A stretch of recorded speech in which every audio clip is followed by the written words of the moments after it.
LED light లేదు సుంకి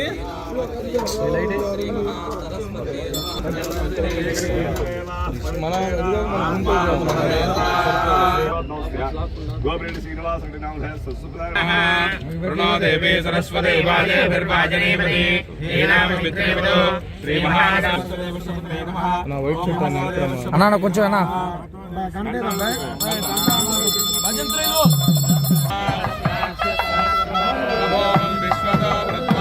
వాడి కట్టురా మాత్రం చెప్తున్నాను ఇస్తాను.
శ్రీ గురుభ్యో నమః.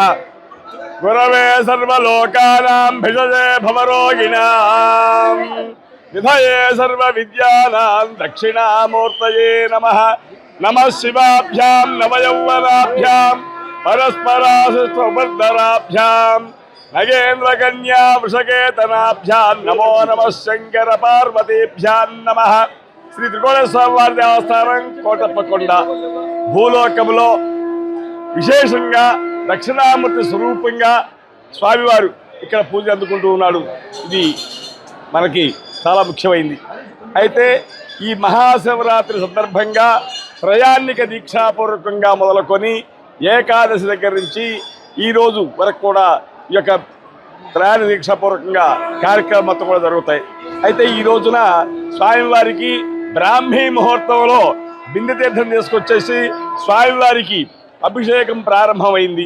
తదుపరి అభిషేకాలన్నీ కూడా భక్తుల సౌకర్యార్థం కోసం చెప్పని వాళ్ళ రద్దీని దృష్టిలో పెట్టుకొని అభిషేక మండపంలో అభిషేకాలు ఏర్పాటు చేయడం జరిగింది. అదే టికెట్ మీద స్వామివారి దర్శనానికి వస్తారు. శీఘ్ర దర్శనాలు, తర్వాత ప్రత్యేక దర్శనాలు, ఉచిత దర్శనాలు, విఐపి దర్శనాలు, వివిఐపి దర్శనాలు మొత్తం కూడా క్యూ లైన్స్ ఏర్పాటు చేయడం జరిగింది. కాబట్టి భక్తులకు ఎలాంటి ఇబ్బంది లేదు. అయితే దక్షయజ్ఞంలో ద్రాక్షాయణం వారు అంతర్ధానమైన తర్వాత పరమేశ్వరుడు కైలాసం విడి ఈ భూలోకానికే తెంచి ఈ పర్వతం మీద సన్యాసి రూపంగా తపస్సు చేసుకున్నాడని చెప్పనేది మన పురాణ గాథ. అయితే ఇప్పుడు మనం పూజలు చేసుకుంటున్న యొక్క దేవాలయానికి ఉత్తర భాగమున ఎత్తైన శిఖరం మీద ఉత్తర శిఖరం అంటారు, అక్కడే ఈశ్వరుడు తపస్సు చేసుకుంది. ఈశ్వరుడు కోసం అని చెప్పని ఇప్పుడు మనం పూజలు చేస్తున్న యొక్క దేవాలయం దగ్గర బ్రహ్మదేవుడు కూర్చో తపస్సు చేశాడు. అదే ప్రకారంగా ఈశ్వరుని కోసం అని చెప్పని విష్ణుమూర్తి కూడా భూలోకానికే తెంచి తర్వాత ఈశాన్య భాగంలో ఆ శిఖరం మీద గద్దలబోడు అంటారు, అదే పాప విమోచనేశ్వరాలయం అని చెప్పి అంటారు, అక్కడ కూర్చో తపస్సు చేశాడు. త్రిమూర్తుల యొక్క కూటమి అద్రి మీద జరిగింది కాబట్టి త్రిమూర్తుల యొక్క కూటమి అద్రి మీద జరిగింది. త్రికూటాద్రి పర్వతము దీని పేరు. అయితే 3 చోట్ల కూడా ఈశ్వరుడిగా ఉన్నాడు కాబట్టి త్రికోటేశ్వర నామధేయంగా వచ్చింది. అయితే స్వామివారికి ఇది చోళరాజుల కాలం కన్నా ముందుగా స్వయంభూ దేవాలయం, తర్వాత చోళరాజుల కాలంలో పునఃప్రదర్శన జరగడం జరిగింది. అయితే ఆనాటి నుండి కూడా స్వామివారికి ఈనాముల భూములు కానివ్వండి, ధూపదీప నైవేద్యాల నిమిత్తం అర్చకులను ఏర్పాటు చేసి అన్ని యొక్క మిరాసిదారులను కూడా ఏర్పాటు చేసి ఆనాటి నుండి ఈనాటి వరకు కూడా ఈ స్వామివారి కైంకర్యాలు మొత్తం కూడా జరుగుతూ ఉన్నాయి. అయితే భక్తుల సౌకర్యార్థం కోసం చెప్పని 99 2000 సంవత్సరంలో ఘాట్ రోడ్డు వేయటం వల్ల భక్తులందరూ కూడా రాలేని వాళ్ళందరూ కూడా వచ్చే విధంగా మార్గాన్ని ఏర్పాటు చేశారు. అందరూ కూడా వచ్చి భక్తులకి ఆ స్వామివారి దర్శనం చేసుకుంటున్నారు. కాబట్టి గతంలో కన్నా కూడా చాలా ప్రతి సంవత్సరం కూడా దినదిన అభివృద్ధిగా ఈ సంవత్సరం కూడా అధిక సంఖ్యలో భక్తులు వస్తూ ఉన్నారు, వస్తారని చెప్పి ఇంకా ఎదురు చూస్తూ ఉన్నాం. కాబట్టి భక్తులకు ఎలాంటి ఇబ్బంది లేకుండా అన్ని సౌకర్యాలు చేయడం జరిగింది దేవాలయంలో. కావున ఈ మేధా దక్షిణామ స్వరూపంగా త్రికోణేశ్వర స్వామి వారిని ఎవరైనా ఈ రోజున దర్శనం చేసుకుంటారో వారికి మేధస్సు, బుద్ధి, ప్రజ్ఞ, బలము, గురుబలం ఇవన్నీ కూడా ఏర్పడతాయి. ఎందుకంటే దక్షిణామ స్వరూపంగా ఉన్నాడు కాబట్టి. అయితే ఈ మహాశివరాత్రి అనేది మహా అంటే గొప్పది, శివుని యొక్క రాత్రి, శివరాత్రి, మహాశివరాత్రి అంటారు. 11 మహాశివరాత్రి తర్వాత 12వది మహాశివరాత్రి. ఈ మహాశివరాత్రి రోజున ఈశ్వరుడు బ్రాహ్మీ ముహూర్తంలో ఆ లింగ రూపంగా భృగుమహర్షి శాపం వల్ల లింగస్వరూపంగా పూజలు లేవు కాబట్టి దేవతలు ఋష్యాదులు కోరుకున్న మీదట ఆ లింగాకార స్వరూపానికి ఆవిర్భవించిన యొక్క రోజు ఈ యొక్క మహాశివరాత్రి లింగోద్భవ కాలం అంటారు. అయితే ఈ ప్రకారంగా మనకు స్వామివారికి అన్ని కూడా దొరుకుతాయి. స్టేట్ ఫెస్టివల్గా ఇది లక్షాధికాంచిన దేవాలయం.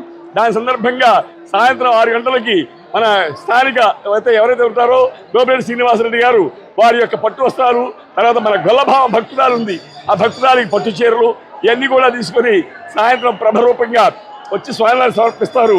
తర్వాత అర్ధరాత్రి లింగోద్భవకాల అభిషేకం ఉంటుంది.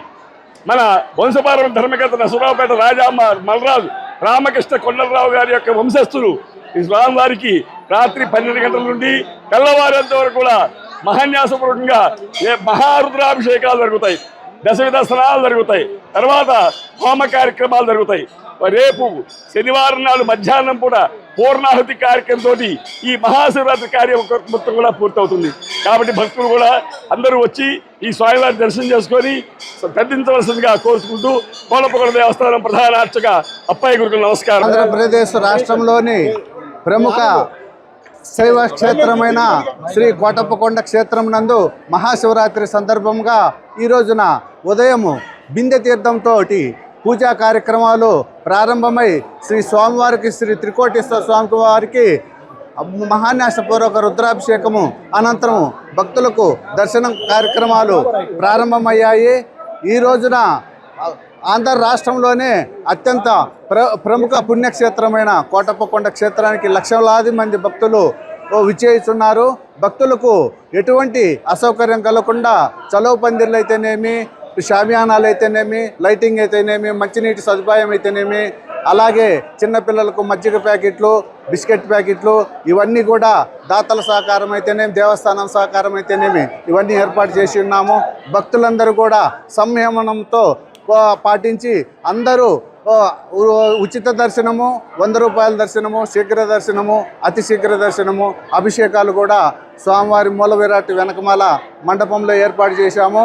భక్తులు కొంచెం సమయం పాటించి ఎవరికి తోపులాపట్టలు లేకుండా స్వామివారిని శ్రీ త్రికోటేశ్వర స్వామి వారిని దర్శించుకొని అందరూ ఈ రోజంతా కూడా శివనామ స్మరణ చేసి శ్రీ త్రికోటేశ్వర స్వామి ఆశీస్సులు పొందాల్సిందిగా కోరుకుంటూ ఈరోజు రాష్ట్రంలోనే ప్రముఖ క్షేత్రమైన కోటప్పకొండ క్షేత్రం నందు రాష్ట్ర పండుగ సందర్భంగా ఈరోజు దేవాదాయ శాఖ మంత్రులు కొట్టు సత్యనారాయణ గారు, అదేవిధంగా మా దేవాదాయ శాఖ కమిషనర్ గారు సత్యనారాయణ గారు, గౌరవ శాసనసభ్యులు గోపిరెడ్డి శ్రీనివాసరెడ్డి సహకారంతో 30 లక్షలు రాష్ట్ర పండుగ సందర్భంగా ఈరోజు రిలీజ్ చేశారు.